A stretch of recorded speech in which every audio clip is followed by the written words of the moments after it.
આજે બનાવીશું ચટપટા આથેલા વઢવાણી રાયતા મરચાં. દાળ ભાત ખીચડી સાથે ખૂબ જ ટેસ્ટી લાગે એવા. સૌથી પહેલાં સરસ ફ્રેશ એવા વઢવાણી મરચાં લઈશું અને તેને સરસ રીતે ધોઈ લઈશું અને સરસ રીતે લૂછી લઈશું. 1 ચમચી મીઠું હળદર લઈ મરચાંમાં આડા ચીરા કરી તેને આથી લઈએ. અડધા લીંબુનો રસ ઉમેરી 2 થી 3 કલાક તેને રેસ્ટ થવા દઈએ. તો જુઓ, અહીં સરસ રીતે પાણી અલગ પડી ગયું છે. હવે મરચાંને થોડા કોરા થવા દઈએ.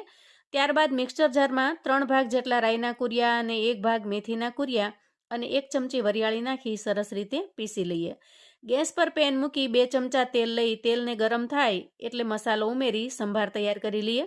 હવે મરચાં સુકાયા હોય પછી એમાં 1 ચમચી મીઠું અને અડધા લીંબુનો રસ ઉમેરીએ અને થોડા લીંબુના કટકા ઉમેરી દઈએ અને ત્યાર પછી સંભારો મિક્સ કરી દઈએ.